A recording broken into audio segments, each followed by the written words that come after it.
Sir T હોસ્પિટલમાં વારંવાર lift બંધ થતી હોવાના પ્રશ્નથી દર્દીઓ પરેશાન। સરટી હોસ્પિટલમાં વારંવાર લિફ્ટ બંધ થતી હોવાની ઘટના બનતી આવે છે, જેના કારણે દર્દી અને તેમના પરિવારજનોને મુશ્કેલી વેઠવી પડે છે। છતાં હોસ્પિટલ પ્રશાસન દ્વારા લિફ્ટના પ્રશ્નને હલ કરવામાં આવ્યો નથી, ત્યારે ફરી એક વખત લિફ્ટ બંધ થતાં દર્દીઓ ફસાયા હતા। આ દર્દીઓ ભારે જહેમત બાદ સિક્યુરિટી દ્વારા બહાર કાઢવામાં આવ્યા હતા।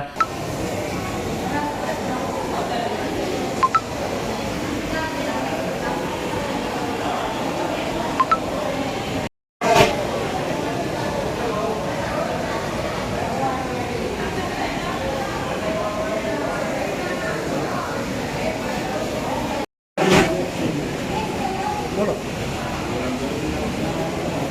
ક્યાં ગયો નથી